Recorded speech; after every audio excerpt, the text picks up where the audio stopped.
Nous sommes le 25 octobre 2025. Peuple d'Afrique, recevez nos salutations. Élection présidentielle en Afrique, une autre leçon de la fameuse démocratie pour les Africains. Si pour organiser une élection, il faut arrêter près de 1000 jeunes, les mettre en prison. Pour organiser une élection, il faut ôter la vie aux jeunes Africains. Pour organiser une élection, il faudrait brûler la maison de certaines personnes. Attendez, mais c'est quoi ça? La fameuse démocratie, si c'est pour ôter, parce qu'il faudrait permettre à chaque pays africain de se doter de son propre système de gouvernance et arrêter d'imposer un système de gouvernance à tous les pays africains. Chaque pays africain, chaque pays du monde, en fonction de sa maturité, adapte son système de gouvernance. S'il y a des pays qui ont opté pour la monarchie, ça n'engage que ces pays. Il y a des pays qui vont perfectionner leur système au fur et à mesure. Mais la jeune française elle-même, elle n'a cessé de perfectionner son système de gouvernance tout au long de son histoire. Ils ont été une monarchie, ils ont été une république, ensuite monarchie, quel genre de monarchie, royaume, empire, ils ont fait tout ça. 2 fois empire, combien de fois royaume, combien de fois république. Mais qu'ils arrêtent avec ça. Parce que c'est seulement en Afrique qu'à chaque fois qu'il y a élection, généralement en Afrique, qu'il y a élection, des jeunes meurent, des jeunes sont assassinés, des jeunes sont emprisonnés, des maisons détruites. Mais pourquoi? Est-ce que ça vaut la peine? Pourtant, on a mobilisé, selon les journaux Le Monde, notre média propagande de la France, plus de 85 millions d'euros. 85 millions d'euros, nous sommes totalement opposés à ça. Mais pour couronner tout ça, il y a la fameuse mission de ce qu'ils appellent les observateurs internationaux qui arrivent et qui dit que l'élection s'est bien déroulée. Attendez, vous êtes vraiment sérieux? Vous avez pris toutes vos primes là, vos sous, et puis vous avez proclamé, vous avez vraiment bu de la bière, tout ce que vous devez consommer. C'est fini, vous avez fait la déclaration que M. Ouattara voulait entendre. Très bonne élection. Et puis, les félicitations vont commencer. Quelle mise en scène, quel théâtre. Mais c'est de la tragédie. C'est de la tragédie, ce qui se passe. Des fameux observateurs internationaux, ils ont observé quoi? Ils n'ont pas vu des jeunes qui ont perdu la vie aujourd'hui, tir à balles réelles. Ils n'ont pas vu ça.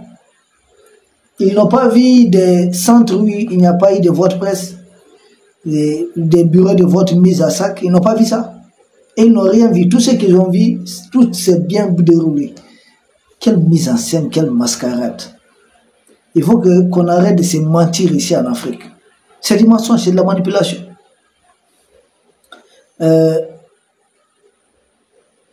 Une élection. Vous avez depuis hier, les résultats étaient publiés. Oui, et je pense qu'ils ont dit interpeller ceux qui ont fait fuiter les résultats, que ce n'était pas normal. C'est-à-dire les résultats étaient connus avant même l'élection. Et M. Alassane Draman Ouattara, selon les résultats qui ont fuité hier, devait gagner avec 95%. Ah ouais, il arrive en tête avec 95% et puis c'est fini. Mise en scène. Bon, à quoi sert bon d'organiser une élection dont le vainqueur est déjà connu? À quoi sert bon de mettre 50 milliards de francs CFA, l'équivalent à peu près de ça, pour organiser juste un théâtre? Ça me fait penser à l'intronisation de Bokassa comme empereur de la République centrafricaine. Oui, de l'Empire centrafricain de l'époque, c'est comme ça qu'il faut dire. Pour imiter Napoléon. Napoléon, c'est soldat, c'est militaire français, c'est capitaine de l'armée française qui avait fait un coup d'État et qui avait fait de la France un empire. Voulant suivre ses pas, Bokassa avait répété la même chose. Et cela a mobilisé d'immenses ressources de la République centrafricaine. Le pays s'est même endetté pour ça. M. Alassane Draman Ouattara, qui a tellement endetté la Côte d'Ivoire, mobilise 50 milliards de francs CFA pour organiser, comment on va appeler ça? En tout cas, pour moi, cela n'a aucune raison d'être. pour organiser une élection présidentielle. Déjà, le vainqueur est connu d'avance. Tous les documents, tout était déjà préparé. C'est fini, voici ce qu'il faut proclamer. C'est-à-dire que le vote ne sert à rien, quoi. Et ils avaient déjà leurs résultats. Même si personne ne va voter, ils ont déjà leur taux de participation, ils ont déjà les résultats. Et mais alors, laissez les gens en paix. Mettez la forme, puis Ouattara, vas-y avec ton truc. Vas-y avec ta chose, si c'est ça, voilà, allez-y. Mais vous n'avez pas besoin de doter la vie de toutes ces personnes. C'est pourquoi j'avais demandé à l'opposition ivoirienne, c'était quoi les plans? Parce que moi, je suis convaincu pour enlever M. Alassane Ouattara du pouvoir, ce n'est pas à travers une élection. Ah non, ce n'est pas à travers une élection. Non, non, non. L'élection ne peut pas. Pour enlever M. Alassane Ouattara du pouvoir, il faut vraiment les regarder droit dans les yeux et puis l'affronter. Ah oui, il faut carrément se mesurer à lui et adopter des mesures idoines. Mais une élection que Ouattara organise, c'est lui qui décide qui est candidat, qui ne l'est pas. Et parce que vous n'êtes pas candidat, si vous montrez que vous n'êtes pas content, il va faire emprisonner beaucoup de jeunes, beaucoup de vos soutiens. Et puisque vous ne serez pas en mesure de libérer ces jeunes, qu'est-ce que lui va faire? Il va les garder. Donc ces jeunes-là, les jours qu'ils retrouveront la liberté, ils diront c'est grâce à M. Ouattara ou bien comme ça. Parce que vous n'avez rien pu faire pour eux. Tous ces jeunes incarcérés, on ne peut même pas prendre des avocats pour tous ces jeunes. Certains ne seront même pas défendus, mais ils se sont retrouvés en prison. Et ceux qui ont perdu leur vie. C'est pourquoi j'ai dit qu'il faut savoir aller au bout de ce que vous avez commencé. Quand vous dites non, il ne fera pas de 4e mandat, mais il faut aller dans ce sens. Et ça va se limiter à l'élection, je ne sais pas, ce n'est pas notre souhait. Mais se limiter à ça, c'est trahir les jeunes qui ont perdu leur vie, ou qui ont été blessés par balle, ou qui se retrouvent en prison. Mais qu'est-ce qu'ils ont demandé de plus? Ils ont crié à un appel, ils ont répondu présent. Donc il faut savoir aller au bout de ce qu'on a commencé. On dit M. Ouattara n'aura pas un 4e mandat. Ok, il est en train de montrer qu'il aura son 4e mandat. Et ceux qui avaient dit ça, qu'est-ce qu'ils feront après? Ils vont s'arrêter. Et mais dans ces cas, ceux qui ont été martyrisés, qu'est-ce que leurs familles vont dire? Et même ceux qui se retrouvent blessés, handicapés, à vie. Arrêter la lutte sans atteindre le résultat final serait vu comme une sorte de trahison. Il faut aller au bout de ce qu'on a commencé. Et M. Alassane Ouattara, c'est quelqu'un, j'ai tout en dit, c'est quelqu'un qui aime les épreuves de force, c'est-à-dire les bras de fer.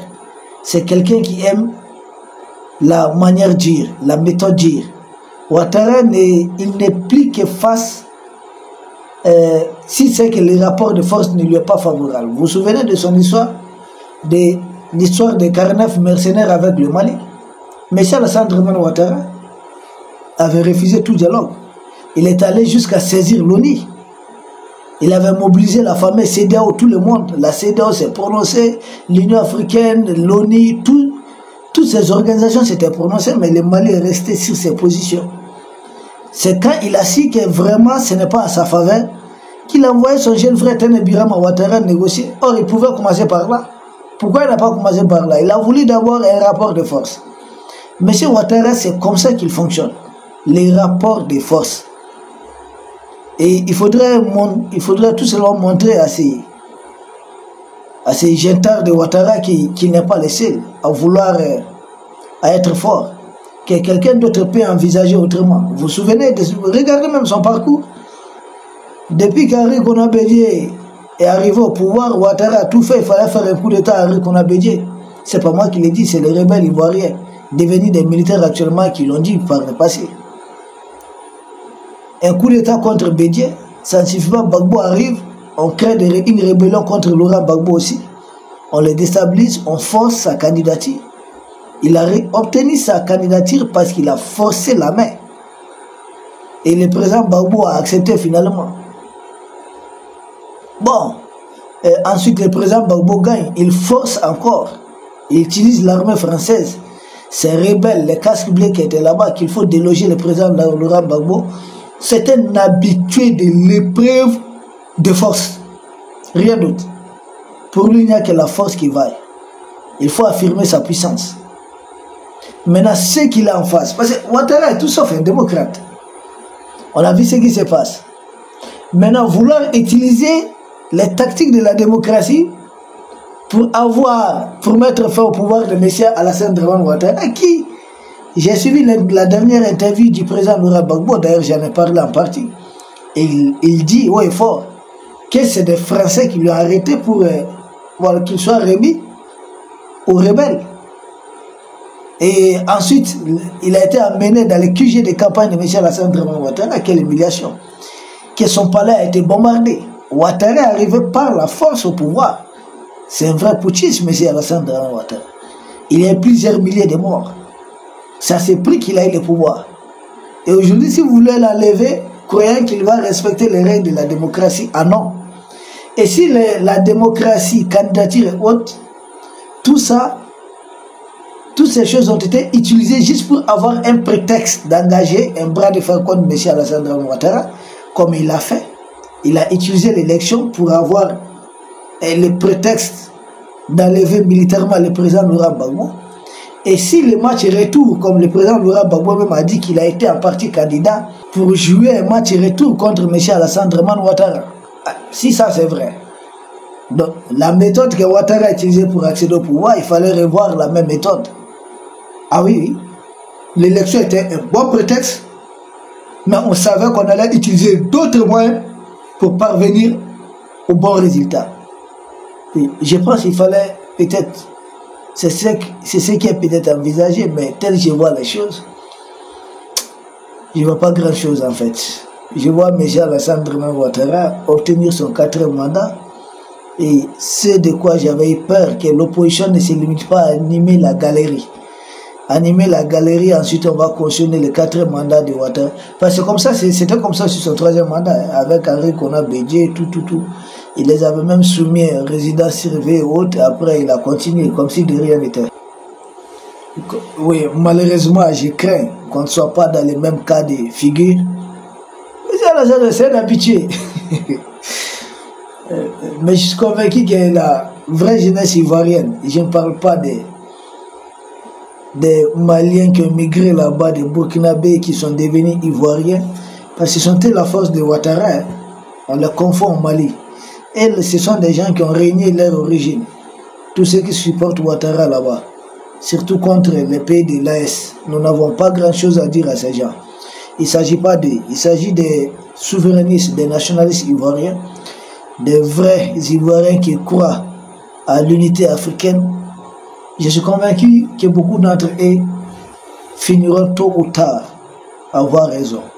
Mais aujourd'hui, je me devais de condamner cette mise en scène électorale de M. Alassane Dramane Ouattara avec ses fameux observateurs, avec des résultats déjà connus d'avance. Et pour tout couronner tout ça, il n'avait pas besoin d'emprisonner autant de jeunes Africains, de doter la vie, de martyriser certains jeunes Africains qui ne sont même pas mariés, qui n'ont même pas fait un enfant. Et lui, un vieux de 83 ans, il n'avait pas besoin de ça. Il pouvait faire ça autrement. Il n'avait pas besoin de passer par tout ça.